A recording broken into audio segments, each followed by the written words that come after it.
Bonjour, bienvenue dans une nouvelle vidéo pour deux sexologues. Aujourd'hui, on vous parle du concept de l'autocompassion. Donc, qu'est-ce que l'autocompassion? C'est quelque chose qu'on va définir dans cette vidéo et on va vous parler des avantages et des moyens pour la pratiquer.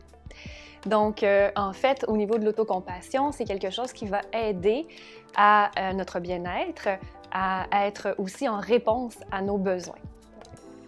Donc, en fait, petite définition, on va faire la distinction avec l'empathie.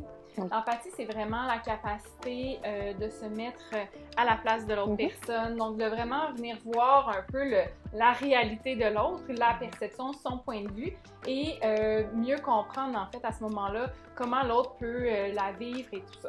Mais on n'est pas nécessairement en train de vivre pleinement l'émotion avec l'autre personne, mais on est capable de ressentir ou de s'imaginer ce que l'autre peut ressentir.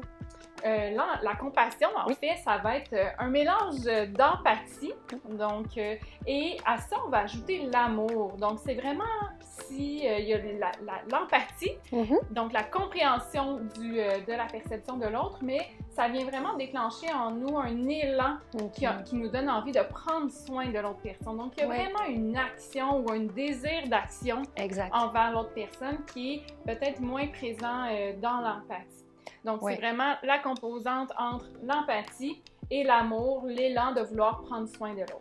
Oui, tout à fait. Donc, si par exemple, votre amie pleure parce qu'elle vient de se divorcer, bien, on peut se mettre à sa place avec empathie en disant « Oui, dans une rupture, je me suis déjà sentie triste, donc mon amie peut se sentir triste et donc avoir cette compréhension. » Mais avec la compassion, pour donner un exemple clair, bien, peut-être que je vais m'approcher d'elle et lui demander ce qu'elle a de besoin. Peut-être que je vais vouloir lui faire un câlin, je vais déposer une main sur son épaule. Donc là, on est dans quelque chose de compassionnel.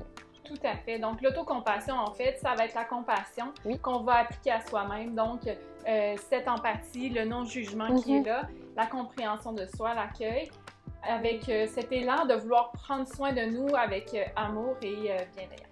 Oui, donc il y a trois composantes à l'autocompassion.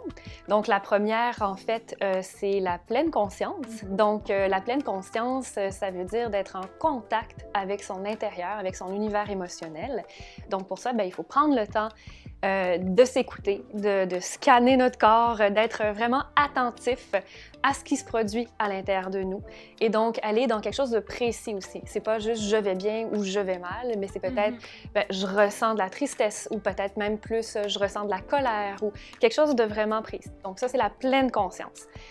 Aussi, grâce à la pleine conscience, on peut identifier justement quels sont les symptômes physiques. Donc quand j'ai mal à l'estomac, ça se peut que je sois en colère. Ce genre de choses, avec le temps, va devenir plus précis. Donc, sinon, il y a ce qu'on appelle l'humanité partagée, l'humanité commune.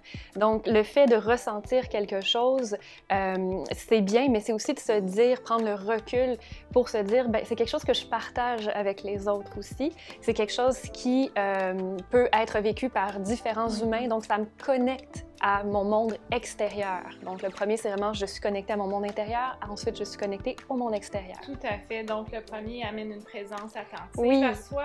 Le second, l'humanité commune, ben, va m'amener à être peut-être à moins me sentir isolée, moins seule. Donc, j'ai moins l'impression que je suis toute seule au monde à vivre ce que je vis. Et ça aussi, ça fait du bien, ça amène un apaisement, des fois, de se sentir, de savoir qu'il y a d'autres personnes qui peuvent vivre quelque chose de similaire à ce que je vis.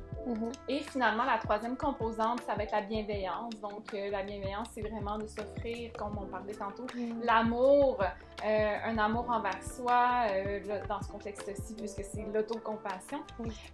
Donc, la bienveillance va amener aussi le non-jugement. Donc, je ne suis pas en train de juger qu'est-ce que je vis, qu'est-ce que je ressens, la manière dont je le vis ou je le ressens, c'est vraiment cet accueil-là envers soi, non-jugeant et empreint d'amour pour soi.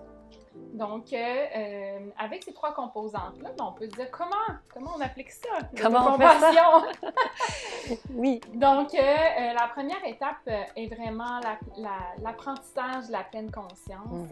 Comme l'a mentionné Valérie, c'est vraiment important d'être dans la connexion à ce qui se passe à l'intérieur de soi. Je ne suis pas là à écouter le silence ou à me dire, bon, ben, il faudrait que le temps passe ou qu'est-ce qui se passe comme bruit autour de moi. À la limite, oui, les bruits autour nous connectent à quelque chose, donc on peut être plus présent, mais l'idée, c'est vraiment d'essayer d'avoir cette présence attentive à soi, aux sensations dans notre corps, qui soient agréables ou moins agréables. Préciser les sensations qu'on a, c'est quoi aussi éventuellement avec les émotions dont tu parlais, bien, de venir voir c'est quoi les besoins sous-jacents. Exactement. Donc, je pense que ça, c'est le point essentiel, c'est qu'une fois qu'on arrive à le faire, c'est de se questionner sur nos besoins pour ensuite, éventuellement, pouvoir être capable d'y répondre par soi-même. Donc, le fait d'avoir identifié nos besoins nous permet de prendre soin de nous, dans le fond, puis d'avoir des actions claires et engagées dans le bon sens pour soi-même. Oui, donc on parlait de prendre soin de soi tantôt avec la compassion, bien en fait l'autocompassion. L'élan qu'on peut avoir, c'est là aussi de dire, bien là j'ai certains besoins affectifs, comment j'y réponds par moi-même ou encore comment je peux peut-être aller chercher une réponse auprès d'autres, mais du moins comment je prends action face à mes propres besoins. Et on peut effectivement se l'offrir, que ce soit tout simplement avec de s'offrir une chaleur à soi, un réconfort. Donc, des fois, il y a certains gestes qui peuvent aider, que ça soit, tu sais, si je suis dans la pleine conscience, que je sais que je ne suis pas seule à vivre ça et que je veux m'offrir un réconfort, il y a des gestes plus chaleureux qu'on peut s'offrir, que ça soit de mettre nos mains au cœur, de se donner d'avoir un appui, un câlin, un appui, juste pour se dire... Sentir. Sentir quelque chose, sentir cet appui, sentir cette chaleur qu'on peut s'auto-donner, si je peux dire. Puis dans le câlin, c'est pas juste dire oh, je vais mimer un câlin, c'est vraiment de prendre l'appui, de donner comme cet effort-là, finalement, cette chaleur-là à soi-même. Puis des fois, ça peut même être, quand on prend la pleine conscience, une question de respiration. OK, peut-être que je respire vite, peut-être que je respire contracté, j'ai besoin de me détendre. J'identifie ce besoin. Donc, on peut faire peut-être une respiration plus consciente, profonde, faire une sieste à la limite si on est en mesure de pouvoir le faire. Donc, l'idée, c'est vraiment, je prends en charge ce besoin-là, puis je me donne cette chaleur-là. Exactement.